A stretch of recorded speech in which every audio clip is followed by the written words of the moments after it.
शादी के बाद मैं कुछ ही महीने में प्रेग्नेंट हो गई थी और समय गुजरने के साथ ही मेरे डिलीवरी की डेट भी आ गई और मुझे बेटा पैदा हुआ। बेटा पैदा होने की वजह से घर में सभी बहुत खुश थे और मेरे पति संतोष की खुशी का तो ठिकाना ही नहीं था।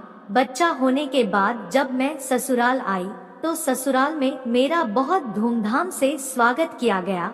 शनि तो अपने भतीजे से इतना प्यार करते थे कि उनका ज्यादातर टाइम मेरे बेटे रेहान के साथ ही गुजरता था, क्योंकि संतोष का तो ज्यादातर समय काम के सिलसिले में बाहर ही गुजरता और वो जब थक हार कर घर आते तो रेहान सो चुका होता था। इसलिए रेहान अपने चाचा शनि के ज्यादा निकट था। रेहान अब धीरे धीरे 1 साल का हो गया था। घर के कामों और रेहान को संभालने में मैं इतनी बिजी हो गई थी कि मैं शनि से किया हुआ वादा भूल चुकी थी। एक दिन शनि ने खुद ही याद दिलाया कि भाभी शायद आप कुछ भूल रही है। मैंने कहा क्या? तभी वहां पर संतोष आ गए और उन्होंने ऐसी खबर सुनाई कि मैं तो दुखी हो गई। उन्होंने कहा अगले 2-3 दिनों में मुझे किसी काम से मुंबई जाना होगा। मुझे अपने पति संतोष का मुंबई जाने वाली बात सुनकर अच्छा नहीं लगा, पर काम था तो जाना जरूरी भी था। अगले हफ्ते संतोष मुंबई चले गए। मैं बहुत दुखी थी, इसलिए शनि अपनी बात मुझसे बता नहीं पाया कि वह मुझे क्या याद दिलाने वाला था और मैं भी भूल गई थी। संतोष ने मुंबई पहुंचते ही मुझे फोन किया और बोला कि मैं बहुत अच्छे से पहुंच गया हूं, तुम लोग अपना ख्याल रखना। 2-3 दिन के अंतराल में संतोष और मेरी फोन पर बातें हो जाती, पर अचानक न्यूज में आई खबर ने सबको हिला कर रख दिया। न्यूज यही थी कि संतोष जिस कंपनी में काम करते थे उस कंपनी ने संतोष के साथ कई लोगों को काम के सिलसिले में मुंबई भेजा था, पर मुंबई जाने के कुछ दिन बाद ही वहां की कंपनी में अचानक किसी गैस के रिसाव से आग लग गई और वह सारे लोग मारे गए, जिनमें संतोष भी थे। यह न्यूज सुनने के बाद तो मानो घर में एक कोहराम सा मच गया। सभी लोग बहुत रो रहे थे। मैं तो ये खबर सुनकर सन्न पड़ चुकी थी। मेरे आंखों से आंसू मानो कहाँ गायब हो चुके थे। मैं विश्वास नहीं कर पा रही थी कि संतोष अब इस दुनिया में नहीं है। घर में चीखने चिल्लाने की आवाज सुनकर आस पड़ोस के लोग इकट्ठा हो चुके थे। मुझे यूं कठोर होता हुआ देख लोगों को चिंता होने लगी कि कहीं यह पागल ना हो जाए, और कुछ औरतें मिलकर मुझे यह एहसास दिलाने की कोशिश कर रही थी कि तुम्हारे पति संतोष अब इस दुनिया में नहीं रहे। मुझे इस हालत में देख शनि मेरे पास आया और रोते हुए मुझे झकझोरने लगा और बोला, भाभी आपको यकीन करना पड़ेगा कि भैया हम लोगों के बीच अब नहीं रहे। शनि ने जब मुझे यकीन दिलाया तो उसके बाद मैं इतना तेज चिल्लाई कि मेरे आंसू रुकने के नाम नहीं ले रहे थे। मेरे माता पिता ने कहा, पूजा अब यहाँ पर रहकर क्या करेगी, अब इसे हमारे साथ भेज दीजिए। इस बात पर मेरे सास ससुर ने कहा, नहीं हम पूजा को आपके घर नहीं जाने देंगे, पूजा हमारी बेटी समान है, हमारे घर ही में रहेगी। मेरे मम्मी पापा ने कहा, नहीं पूजा यहाँ पर रहकर करेगी क्या, अभी तो इसकी उम्र ही क्या है, हम अपने घर ले जाएंगे तो इसकी दूसरी शादी करवा देंगे।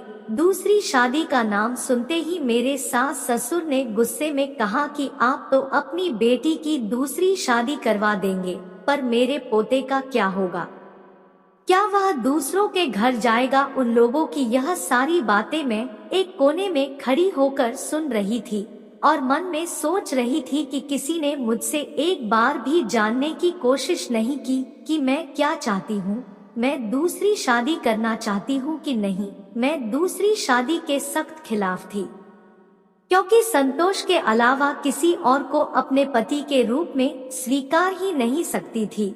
अभी मैं यही सब सोच रही थी कि तभी मेरे सासुर ने मेरे माँ बाप से कहा, आप लोगों से ज्यादा फिक्र हमें पूजा की है, हमने पहले ही पूजा के बारे में सोच लिया है।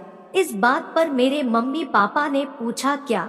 मेरे सासुर ने कहा कि हम पूजा की शादी अपने छोटे बेटे शनि से करवाना चाहते हैं। शनि से दूसरी शादी के बारे में सुनकर मेरे मम्मी पापा को इस बात से कोई एतराज नहीं था। उन लोगों ने कहा ठीक है, हमें तो अपनी बेटी के लिए एक सहारा ढूंढना था। आप लोग जैसा सोचे, हमें तो यह बात सुनकर बड़ी खुशी हुई कि आप लोगों ने हमसे पहले पूजा के बारे में सोच लिया है। मैं इन लोगों की बात सुनकर एकदम चिड़चिड़ी हो चुकी थी और मैं सामने आई और बोली नहीं, मुझे दूसरी शादी नहीं करनी। मेरे मम्मी पापा ने कहा बेटा ऐसा मत बोल, तेरी पहाड़ जैसी जिंदगी कैसे बीतेगी। जिंदगी तुझे दोबारा मौका दे रही है। पति के मर जाने के बाद हर किसी के भाग्य में दूसरी शादी नहीं होती। अगर किसी लड़की की दूसरी शादी होती भी है तो किसी कुंवारे लड़के से नहीं हो पाती। तेरे सास ससुर तेरे बारे में इतना सोच रहे, मैं तो इनकी आभारी हूँ। तू भी शादी के लिए मान जा। लेकिन मैं अपनी जिद पर अड़ी रही कि मुझे शादी नहीं करनी है। तभी मेरे सास ससुर मेरे सामने हाथ जोड़कर बोलने लगे कि बेटा हम रेहान के बिना नहीं रह पाएंगे। यह मेरे बेटे संतोष की आखिरी निशानी है। आज नहीं तो कल अगर तू किसी कारणवश से दूसरी शादी कर लेगी तो मेरा रेहान हमसे दूर हो जाएगा। इसलिए बेटा मैं तेरे सामने हाथ जोड़ रहा हूँ, तू शनि से शादी करने को तैयार हो जा। मेरी दूसरी शादी करने की बिल्कुल इच्छा नहीं थी, हाँ, पर घरवालों के दबाव की वजह से मैं मजबूरन शनि से शादी करने को तैयार हो गई। मेरे सास ससुर ने पहले ही शनि से इस बारे में बात कर ली थी। शायद शनि मेरे से शादी करने को तैयार था, पर उसे बस मेरी राय जाननी थी। शादी के बाद मैं दुल्हन बनी अपने रूम में बैठी थी। जब शनि रूम में आया, रेहान तब तक सो चुका था। मैंने शनि से कहा कि शायद मैं तुमको वो प्यार ना दे सकूं जो कि एक पत्नी अपने पति को देती है।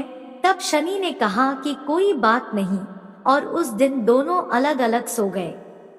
ऐसे ही समय बीतता रहा और शनि ने कभी भी पूजा को प्यार देने में कमी नहीं रखी, और रेहान तो शनि के दिल का टुकड़ा था।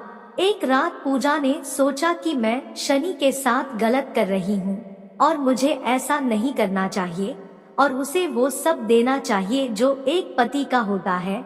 अगले दिन पूजा ने फिर से बहुत ही अच्छे से श्रृंगार किया और रात में शनि का इंतजार करने लगी।